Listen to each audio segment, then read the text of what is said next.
नमस्कार दोस्तों, मैं हूं राज पौडेल और आप देख रहे हैं एनपी ऑनलाइन टेलीविज़न। दोस्तों, आज का ये वीडियो किसी नॉर्मल जॉब करने वाले के लिए नहीं है। दोस्तों, मैंने आज का जो ये वीडियो बना रहा हूँ, काफ़ी रिसर्च करने के बाद मैंने ये वीडियो आज बनाने के लिए सोचा हूँ। पता नहीं दोस्तों, मैंने जो वीडियो बना रहा हूँ ये अच्छा वीडियो बनेगा या ख़राब बनेगा या क्या बनेगा, ये चीज़ मैं नहीं जानता हूँ। दोस्तों, वीडियो जैसे भी लगे आप लोग कमेंट ज़रूर कीजिएगा और वीडियो को लास्ट तक देखिएगा। दोस्तों, मैंने इस वीडियो बनाने के लिए 50 से ज़्यादा इंडस्ट्री का रिसर्च किया हूँ और 50 से ज़्यादा लोगों से फ़ोन करके बात किया हूँ। उसके बाद आज का वीडियो मैं बना के लेके आ रहा हूँ। इसीलिए दोस्तों मैं फिर भी बोल रहा हूँ कि आज का जो ये वीडियो है कोई भी नॉर्मल एक जॉब करने वाले के लिए नहीं है।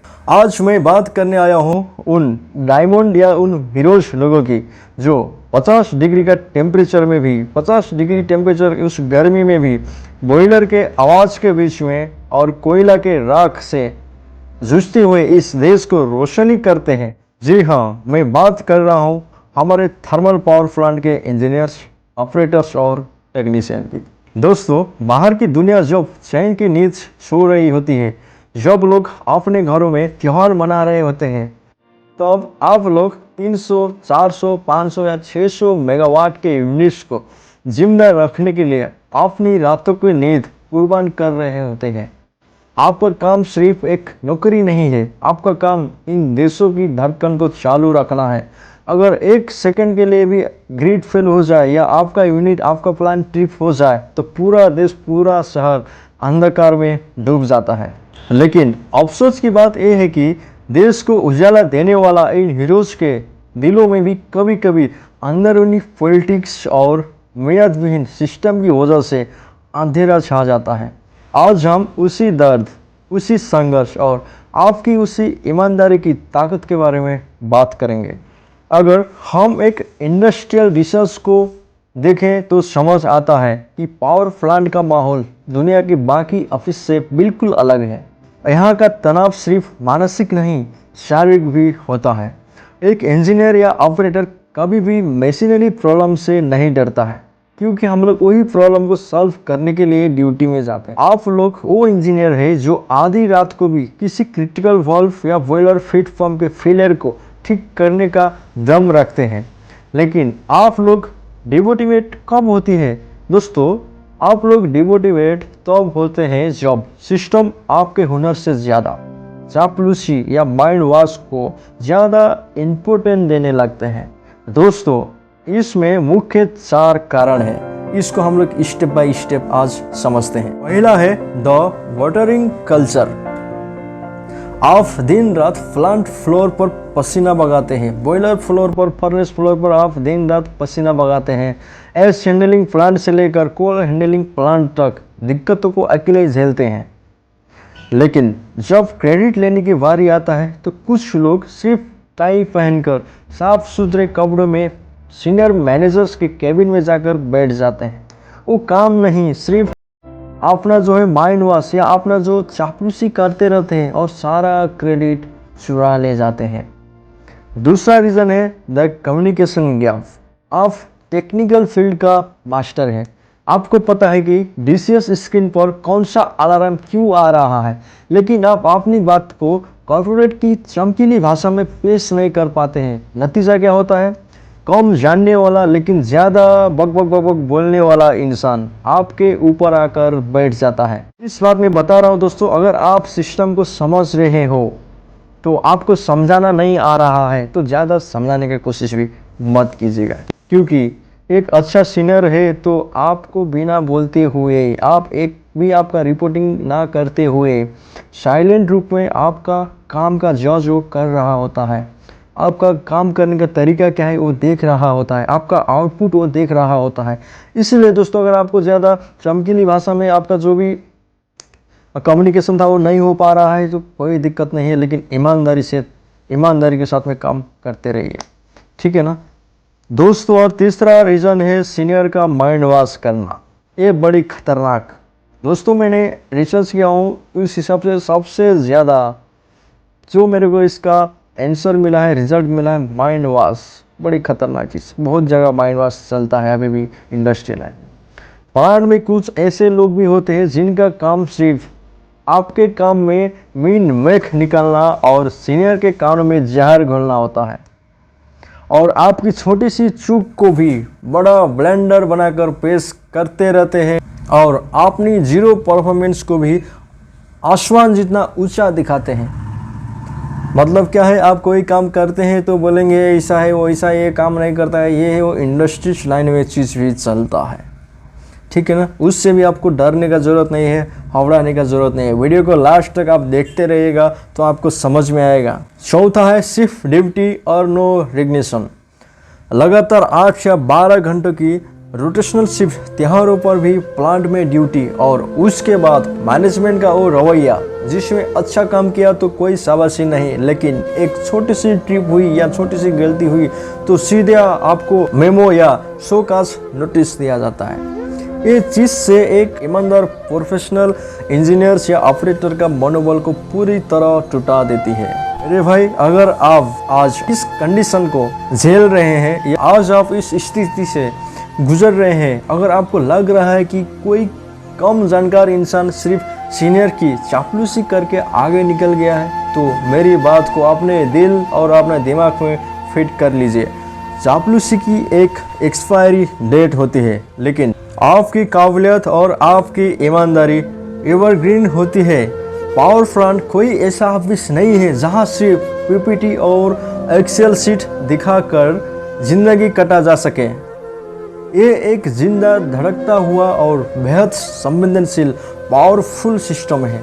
यहाँ जब कोई बड़ी इमरजेंसी आती है, जब बॉयलर ट्यूब लीकेज होता है, जब टरबाइन का वाइब्रेशन डेंजर मार्क को पार करने लगता है, जब टरबाइन का वैक्यूम ड्रॉप होने लगता है, या जब पूरा सिस्टम ब्लैकआउट होती है, तब मैनेजमेंट के होश उड़ जाता है। उस 50 डिग्री के टेम्परेचर में भी, उस पैनिक सिचुएशन में जब सायरन बज रहा होता है, तब कंपनी के मालिक या प्लांट हेड किसी भी चापलूसी की चेहरा या उसका शक्ल याद नहीं करता है। उस वक्त में उन्हें याद आता है वो ग्राउंड पर काम करने वाला ईमानदार ऑपरेटर, ईमानदार इंजीनियर्स और ईमानदार टेक्नीशियन, जिसे प्लांट की एक एक पाइपलाइन, एक एक इंटरलॉक और एक एक लॉजिक की गहरी समझ होती है। संकट के समय में, एक प्रॉब्लम के टाइम में नकली मखौटे उतर जाते हैं और असली आप जैसा हुनरमंदों के सामने पूरी कंपनी को घुटने टेकने पड़ता है। चापलूसी आपको शॉर्ट टर्म प्रमोशन दिला सकती है, लेकिन जब प्लांट को बचाने की बात आती है तो सिर्फ और सिर्फ आपका टेक्निकल और प्रैक्टिकली नॉलेज और आपका ईमानदारी ही आपका काम में आती है। दोस्तों, अब सवाल ये है कि इस जहरीले माहौल से हम खुद को कैसे बचाएं और कैसे आगे बढ़े। इसके लिए दोस्तों, आपके खुद अपने में ही कुछ छोटे से लेकिन बेहद ज़रूरी बदलाव करना होंगे। Number 1, do the work and show the work. दोस्तों, आप लोग सिर्फ काम मत कीजिए, आपने काम को डॉक्यूमेंट में तैयार करना सीखिए। अगर आपने रात की शिफ्ट में कोई बहुत बड़ा डिफेक्ट किया है या किसी बड़ी ट्रिपिंग से बचाया है, तो सुबह शिफ्ट चेंज होने से पहले आपने सीनियर्स को एक प्रोफेशनल ईमेल या लिखित रिपोर्ट ज़रूर भेजें। आपने काम का सबूत अपने पास रखिए ताकि कोई आपकी मेहनत पर डाका न डाल सके। नंबर 2, कम्युनिकेशन को अपना हथियार बनाइए।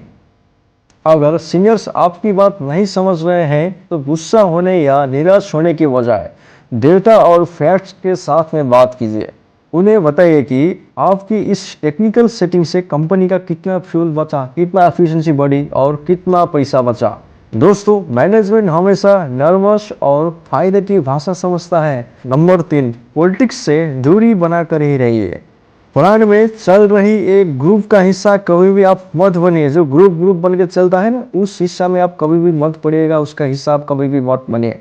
अपना पूरा फोकस अपने काम पर रखिए, लेकिन हाँ, अपनी आँख और अपना कान खुले रखिए कि आपके पीछे कौन क्या गेम खेल रहा है ये पता चल सके। आपका सबसे अचूक हथियार आपकी नो एरर परफॉर्मेंस होती है। आप लोग जॉब, आपका जो सबसे अचूक हथियार है आपकी नो एरर परफॉर्मेंस यही होनी चाहिए, जिस पर कोई उंगली ना उठा सके। नंबर 4, लगातार अपने आप को अपडेट कीजिए। अपग्रेड कीजिए। आज का पावर सेक्टर तेजी से बदल रही है। पुराने सिस्टम की जगह नया एडवांस टेक्नोलॉजी, नया स्काला, नया डीसीएस, नया ऑटोमेशन ले रहे हैं। खुद को नई टेक्नोलॉजी में इतना एक्सपर्ट बना लीजिए कि पूरी इंडस्ट्री में आपका डिमांड हो। जब आप इतने काबिल बन जाए तो एक प्लान तो क्या, कोई भी प्लान आपको खोने से डरेगी। मेरे प्यारे इंजीनियर सर, ऑपरेटर भाइयों, इतिहास गवाह है कि सच्चाई और ईमानदारी का रास्ता थोड़ा लंबा और पथरीला जरूर होता है, लेकिन इसकी जो मंजिल होती है वो सबसे मजबूत और परमानेंट होती है। जो लोग शॉर्टकट से दूसरे का माइंड वॉश करके आगे बढ़ते हैं, उसकी स्थिति उस पतंग की जैसी है जिसकी डोर किसी और के हाथ में है। जिस दिन वो डोर कटेगी तो सीधे ज़मीन पर आकर गिरेंगे। लेकिन आप जो रोज़ मेहनत कर रहे हैं, जो आप कड़े अनुभव से सीख रहे हैं, वो आपकी वो आंतरिक शक्ति बन रही है जिसे दुनिया की कोई भी पॉलिटिक्स आपसे छीन नहीं सकता है। आप जो पसीना बहा रहे हैं उसे सिर्फ बिजली पैदा नहीं हो रही है, उससे आपकी कामयाबी की एक ऐसी कहानी लिखी जा रही है जो वक्त आने पर सबको हैरान कर देगी। कभी भी खुद को कमज़ोर मत समझ लीजिएगा। जब आप सुबह अपनी शिफ्ट के लिए प्लांट के गेट के अंदर कदम रखते हैं तो अपना सीधा चौड़ा करके और सिर उठाकर अंदर जाइए, क्योंकि आपके दम पर ही ये पूरा फैक्ट्री, पूरा कंपनी, पूरा देश, पूरा शहर चल रहा है। और दोस्तों, ईमानदार बने रहिए, अपने हुनर को धार देते रहिए और पूरे विश्वास के साथ आगे बढ़ते रहिए। देर भले ही हो जाए, लेकिन जीत हमेशा एक सच्चा और ईमानदार इंसान का ही होता है। आपकी मेहनत कभी भी बेकार नहीं जाएगी, ये मेरा आपसे वादा है। इस वीडियो को दोस्तों अपना हर एक इंजीनियर और ऑपरेटर भाइयों के साथ में शेयर कीजिएगा ताकि उनका भी सोया हुआ हौसला वापस जाग सके। एनपी ऑनलाइन टेलीविजन को सब्सक्राइब करना ना भूलें। दोस्तों, जो भी चीज़ मैं बताया हूँ एक इंडस्ट्रीज लाइफ में छोटा मोटा होते रहता है, लेकिन कभी भी आप लोग को घबराना नहीं है। आप लोग कभी भी ये नहीं सोचना कि मैं बहुत काम करता हूँ लेकिन सीनियर लोग मेरे को अच्छा से जज नहीं करता। ये चीज़ को आप लोग मत सोचिएगा। आपको सीनियर भी जज कर रहा है। अगर सीनियर जज नहीं कर रहा है तो दोस्तों एक आदमी जो ऊपर बैठ के ऊपर वाला आपको जज कर रहा है। आपका ईमानदारी था, आपका अच्छाईपन, और आप जो ईमानदारी से काम कर रहे हैं, अच्छा रास्ता से आप चल रहे हैं, तो एक दिन आपको सक्सेस होना तय है। दोस्तों, आप हर एक चीज़ झेलते हुए जब आगे बढ़ेगा तो एक आप मैच्योर, एक अच्छा और एक सक्सेसफुल इंजीनियर्स ऑपरेटर आप बनेंगे। और अपना गोल को दोस्तों हमेशा सेट करते रहिए। अपना गोल क्या है, मेरे को कहाँ जाना है, कितना साल के अंदर में मेरे को कहाँ पहुँचना है, उस हिसाब से कंपटीशन खुद अपने आप से ही कीजिएगा। दोस्तों, दूसरे के साथ में कभी भी कंपटीशन नहीं करना है, खुद से कंपटीशन कीजिएगा और अपने आप को अपग्रेड करते रहेगा। पॉजिटिव सोचिए, पॉजिटिव रहिए और आगे बढ़िए।